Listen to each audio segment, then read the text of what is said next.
arakina ibyo ari byo byose, ariko nyine ubundi byo dukina byose aba ari nk'inyigisho turi gutanga tukabikora nyine. Ni ibyo ngibyo ko ntayirenze cyane twagiyeho twakoze. Turi abanyarwanda dukunda u Rwanda. Ni Yego Talent Rwanda rero igamije kuzamura impano z'urubyiruko mu duce tugiye dutandukanye. Dufite gahunda yo kuzenguruka mu bigo bigize cyangwa se bigira ahantu bihurira n'urubyiruko, tujya mu bigo by'amashuri kugira ngo tuganire n'urubyiruko ku byerekeye n'impano zabo, uburyo zishobora gukoreshwa ariko badakoresha ibiyobyabwenge. Reka rero tubashishikarize kugenda mukurikirana imbuga nkoranyambaga zacu aho zigiye ziri hose kuri Facebook, Instagram, Twitter ndetse na TikTok, hose ni Yego Talent Rwanda. Reka rero tubibutse cyangwa se tubabwire ngo tubafitiye ibyiza byinshi cyane, aho tubategurira ibitaramo kabiri mu mwaka, mu kwezi kwa gatanu ndetse no mu kwezi kwa 12.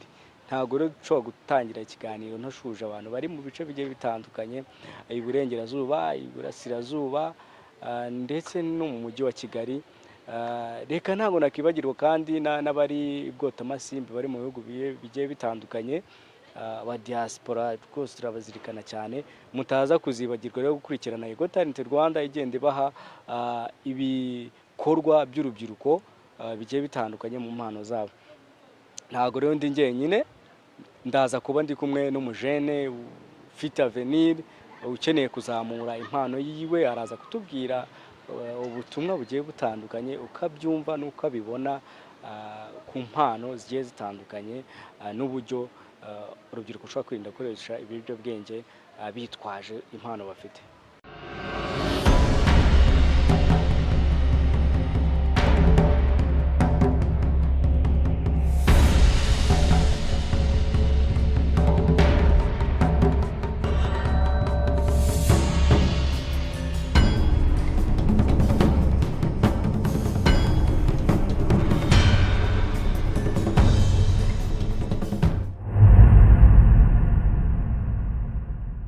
Rero ku bwabo hari inzozi bafite, hari icyo bifuza kuzageraho. Reka mere iburyo bwanjye, mere ku musore, uraza kutangira utwibwira amazina yawe n'icyo ukora. Nitwa Ishimwe Pacifique, ndi umubyinnyi, nkunda kubyina cyane. Arakoze cyane, aragira ati yitwa Ishimwe Patrick, akunda kubyina cyane. Ibumoso bwanjye, murakoze, nitwa Uwiduhaye Kundwa Adeline, aba ndi umukinnyi wa filime nyarwanda. Arakoze cyane, aravuga ati yitwa Adelphine, nawe ni umukinnyi wa filime nyarwanda. Ubwo by'umwihariko araza kutubwira industry yo mu Rwanda ibijyanye na filime uko ayibona. Ese we arifuza kugera ku ruhe rwego, arifuza kuba ameze nkande, arifuza guhindura iki muri sinema nyarwanda. Byinshi turibuze kuganira nawe. Reka rero mere uburyo bwanjye, duhere kuri Patrick ukiri mutoya, wumvaga uzaba umubyinnyi? Oya, njye nakundaga gukina, ariko nyine nagiye nkura tujya mu makarabu tukajya tubyina, byanjemo gutyo. Rero nkunda kubyina kandi ni nayo mpano yanjye. Okay, urakoze cyane. Aragira ati nkunda kubyina kandi nayo mpano yanjye. Turaza kugusaba wisanzure, ufunguke, wumve ko hano urisanga, kandi dukeneye kugusangiza abanyarwanda ibyiyumviro byawe, inzozi zawe, ndetse ku bijyanye n'impano. Uze kuba feel free, sibyo? Wirekure uvuge nta kibazo. Reka rero twinjirire, ubwo turaza kugaruka utubwire kubyina wabitangiye ryari, aka kanya bihagaze bite, ese urifuza kugira kuri rwego. Reka mpindukire rero ngaruke kuri Adeline. Adeline atubwiye ko ari umukinnyi wa filime nyarwanda. Reka dutangire, njye hari icyo njya nibaza, uraza kukinsubiza, ubundi kucyo dukomeze. Ese watubwira itandukaniro riri hagati y'umukinnyi w'ikinamico n'umukinnyi wa filime nyarwanda? Okay, murakoze. Itandukaniro riri hagati y'umukinnyi wa filime n'umukinnyi w'inkinamico, umukinnyi wa filime akenshi uko mbibona aragaragara, kuko nk'ubu hari abakinnyi b'ikinamico abenshi ntago mbazi, ariko abakinnyi ba filime nyine ndabazi bitewe n'uko nyine we akina ibigaragara biba byumvikana ariko binagaragara. So rero abakinnyi b'ikinamico nyine nabo tubamenya gutyo ku maradiyo ariko nyine ntabwo tuba tubazi fizikali, ariko umukinnyi wa filime we nyine turamubona ibyo akora ndetse tukaba tunamuzi nyirizina. Yego. Urakoze cyane. Ntago nyuzwe neza. Nuvuga ngo njye nibaje navuze ngo itandukaniro ry'umukinnyi wa filime n'umukinnyi w'ikinamico sibyo, cyase n'umukinnyi wa théâtre ukuri bubyumve batandukanira hehe? Okay, ahantu batandukanira, umukinnyi wa filime tuvuge wenda niba bamuhaye script y'ibintu ari bukine, nyine arabikina atagatinge nyine ku kintu bamuhaye. Ariko wenda mu buzima busanzwe wenda n'urugero nshobora gukina ndi nk'umusinzi ntariwe njye mfite inyigisho nshaka gutanga. Ego, umuntu yabibona rero akabibona uko bitari sibyo. Umukinnyi wa filime akina ibitandukanye wenda nuko asanzwe mu buzima bwe. Ego, umukinnyi w'inkinamico nawe arakina ibyo ari byo byose, ariko nyine ubundi byo dukina byose aba ari nk'inyigisho turi gutanga. Si ukuvuga ngo niba njye nkinnye ndi umusinzi cyangwa se niba nkinnye ndi umusambanyi, no. Mba mfite isomo nshaka gutanga, yaba umukinnyi w'inkinamico akina afite ibintu ashaka gutanga, ndetse n'umukinnyi wa filime nawe agakina afite ibyo ashaka gutanga.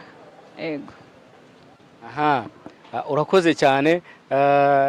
Mu by'ukuri ikibazo nabajije gishobora kuba gikomeye, ariko diferanse wagiye utubwira niyo iragenda ihura. Ariko icyo navugaga ngo ese umukinnyi wa filime ashobora kuvamo umukinnyi mwiza wa théâtre cyangwa w'ikinamico? Nicyo nari nashatse kukubaza.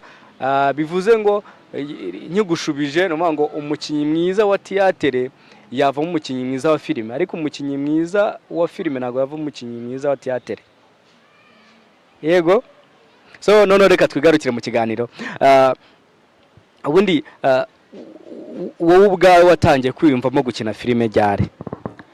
Okay, njye natangiye kubyumvamo niga muri primaire, muri P4 nibwo natangiye kuvumbura ko mfite iyo mpano, kuko hajyaga haza nk'utuntu mu ishuri muri classe nyine ugasanga ndiyaminiye ndi mu myanya ya mbere kandi nabikora nyine nkabona, bakambwira ngo ubikoze neza.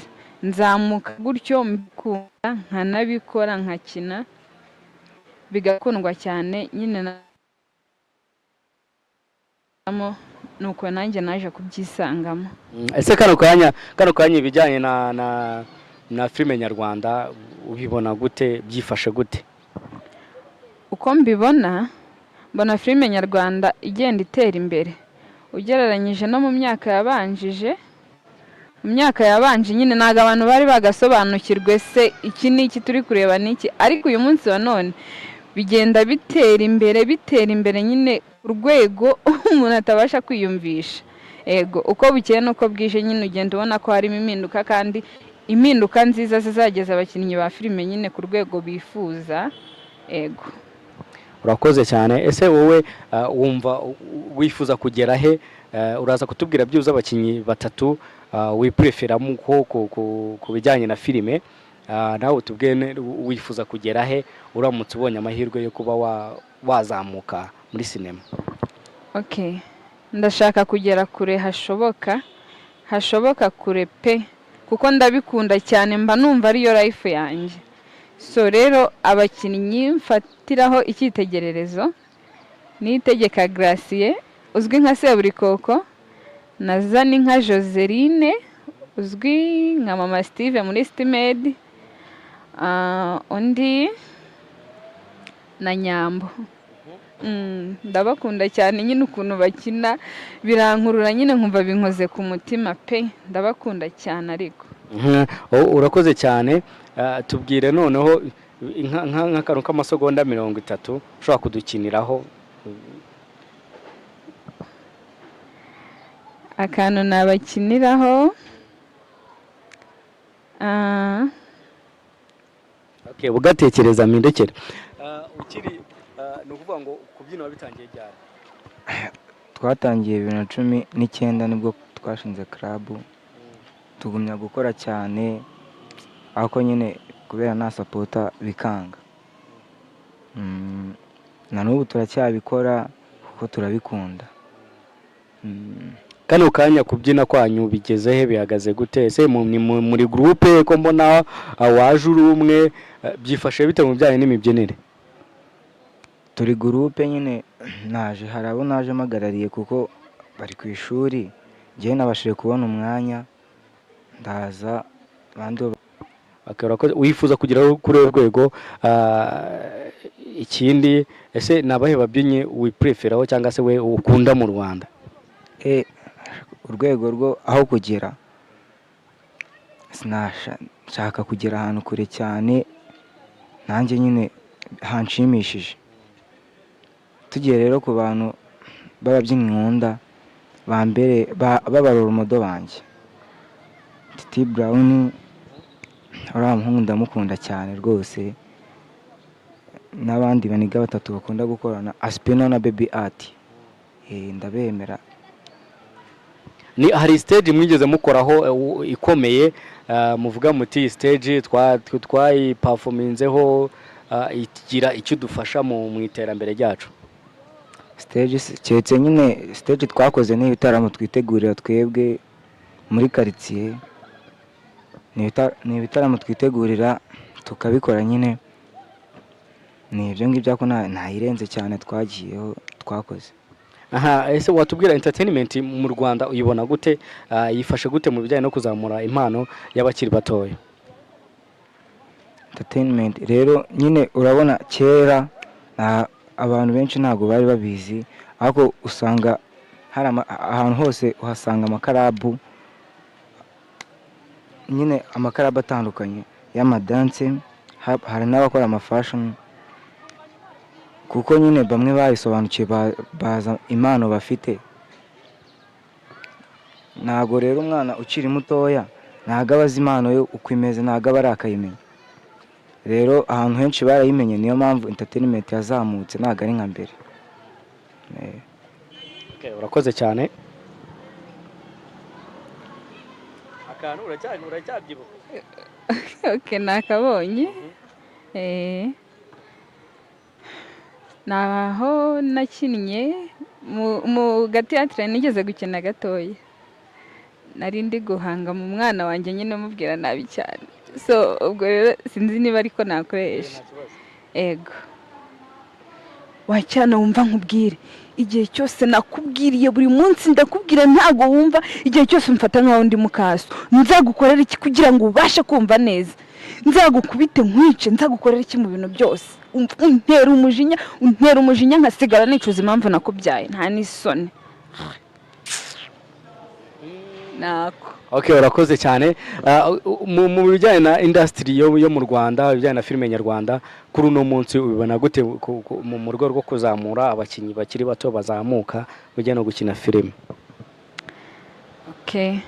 Uko mbibona rero, kugira ngo umuntu azamura impano ye biracyagoranye pe. Nibyo koko sinema nyarwanda igeza heza kandi iri ku rwego rwiza, ariko kugira ngo umuntu abone aho yazamurira impano ye biragoye, usibye ko nge bitakingoye kubera yuko wenda nahabonye ahazamfasha kuzamura impano yanjye. Ego kubona nabonye Yego Talent Rwanda, uko bisa kose bizagera kure, ariko nyine ku bandi bakiri hasi wenda batari bamenya hano biracyabagoye cyane.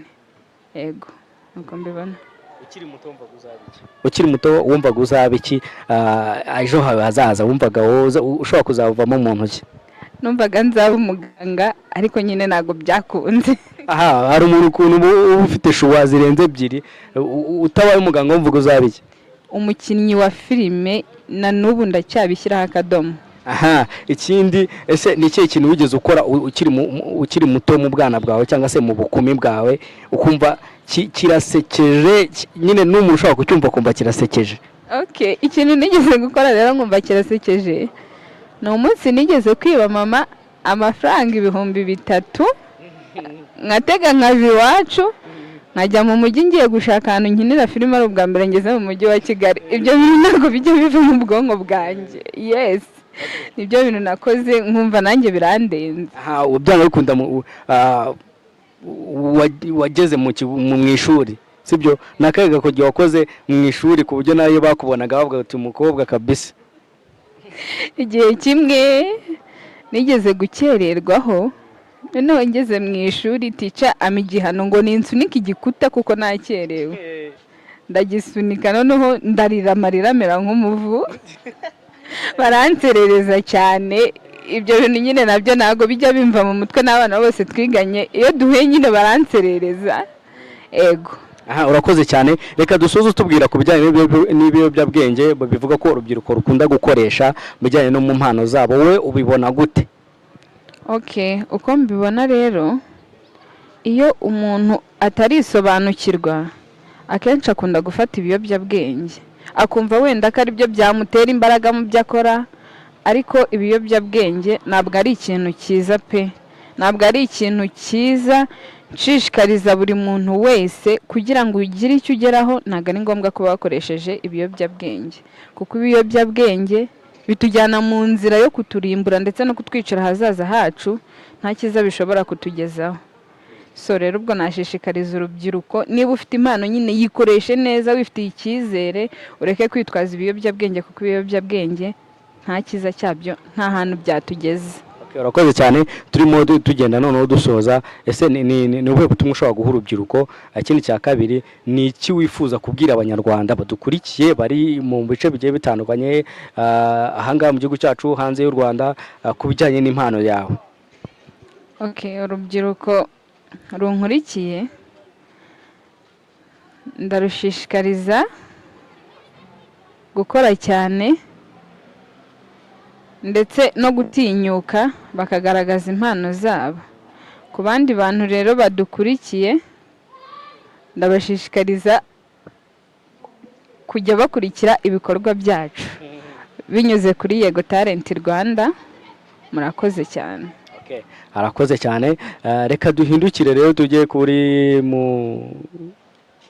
brother wacu hano w'umudensa, avuga ko yemera ba Titi Brown ndetse n'abandi babyinana. Wowe ni ubuhe butumwa ushobora guha urubyiruko badukurikiranye bari mu nzira, bari muri industry, bakoresha ibiyobyabwenge? Ni ubuhe butumwa wabaha? Abantu badukurikira nyine ubutumwa njye nabaha, ibiyobyabwenge ni bibi, birica cyane. Hari igihe umuntu anywa ibiyobyabwenge agira ngo wenda nibwo yaba umusitari, nibwo yakumva nyine arenze, cyangwa nibwo yabona ubuzima bwiza, akareka. Ibiyobyabwenge birica. Inama nyine nabagira, ibyo bashaka byose babikora ariko binyuze mu mucyo, binyuze mu nzira nziza, nta byo kunywa ibiyobyabwenge, kuko unabinyweye ntabwo aribwo wagira icyo ugeraho. Niyo inama nabagira, ndakeka ari ibyo tu. Ukiri muto wumva uzaba iki? Njyewe numva nzaba umupolisi. Ubu se ubu ngubu ahako nyine n'ubu ngubu kuko ngenda kiga, ntabwo nzi icyo nzaba, ndabitegereje, ariko ikintu nkunda cya mbere ni ukubyina tu, ni dance. Okay, ni iki ugeze ukorera umubyeyi wawe nawe yakibuka akavuga ati uyu mwana rwose ewana, nawe kandi wabyuka uvuga ko ukabona ko wamukoreye amakosa? Umubyeyi nyine namwiberaga fone, wenda nkajya duturanye n'ibitaro bafite akabayaresi, namwiberaga fone nkajya kuri wifi,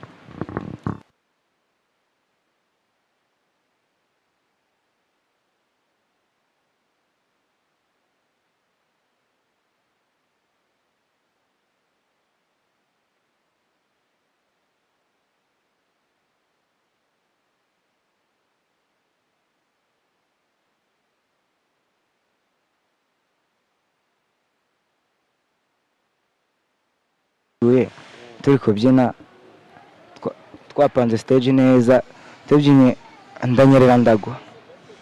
Uwo munsi nibwo numva ko nasebye nyine tu, baransetse bya danje nyine. Urumva sari bayuzuye abantu batandukanye benshi.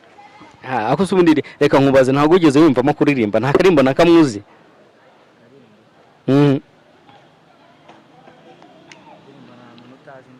Okay, indirimbo wabuze ducishijeho gatoya.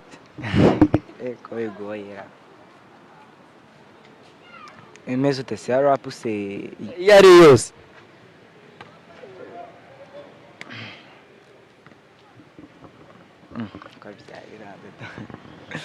kanze naribika nkuririmbire hari nyine hari umuhungu bita Shafty nawe yaje ahangaha akarimbo ke naragakunze nyine ndakazi aba boss hamwe n'aba boys no condone no fray no fro biracyari mama so I hate this voice muri story none ubu byabaye ibyanankuru big boss afite sweet force sinagozwa kuko nakeneye doscopes buri way yose nciye ngenda so slow is a bad man not cheating no talks there is a song what you no talks keep walking ubundi nzaba too hot amehasora isoro nubwo nyiri isoro over street come homie baby don't play me chaka do apana those roses not hot nisanze nyiri code why ain't through me my home sinigeze ndota nicaye mu biro nifuza kubona muram my from mana give you power kuko niyo byose bize yari story y'aba boss hamwe n'aba boys no condone no fray no fro biracyari mama so I hate that voice muri story none ubu byabaye byanankuru ndakeka ari ibyo. Okay, urakoze cyane rero abantu bose twabanye muri kino kiganiro mwumvishe ko abajene bafite impano zigiye zitandukanye. Twabonye mushiki wacu bafite impano yo gukina kinamico, ushobora kuba ufite hari ukuntu ufite club cyangwa se ukinisha filime, ashobora kukuviramo umu character aho bikora neza cyane. Ushobora kujya muri comment ukatwandikira tukaba twaguhuza n'umujene mushiki wacu ufite impano yo gukina filime. Ushobora kandi kutwandikira niba ukunda cyangwa se wabonye ko uyu mujene yavamo umubyinnyi mwiza w'ejo hazaza, ukatwandikira muri comment tukaguhuza, ubundi tugakomeza guteza imbere impano z'urubyiruko mu nce zigiye zitandukanye. Ni gahunda ya Talent Rwanda igamije kuzamura impano z'urubyiruko, aho dufata umwanya wo kugenda tukaganira n'abajene batandukanye bo mu bigo by'urubyiruko ndetse no mu bigo by'amashuri. Habaye hari ikintu wifuza rero kuba wavuga, ushobora kubwira abanyarwanda turimo dusoza, wakivuga nta kibazo. nyine ikintu ngiye nifuza nuko badusapotinga tukagira aho tuva n'aho tugera, kandi nyine urabona abantu baba bashaka kuzamuka baza bakagana hano kuri Yego Talent Rwanda bakabafasha pe. Natwe nyine turifuza kugera ahantu hari hejuru nyine hakomeye. Okay, arakoze cyane rero agira ati ni Yego Talent Rwanda muyigane. Nkuko nabivuze dufite gahunda yo kuzamura impano y'urubyiruko, dukora ibitaramo kabiri mu mwaka, mu kwezi kwa gatanu ndetse no mu kwezi kwa 12 tuba platform tukaba stage kugira ngo bagaragaze impano zabo. Musa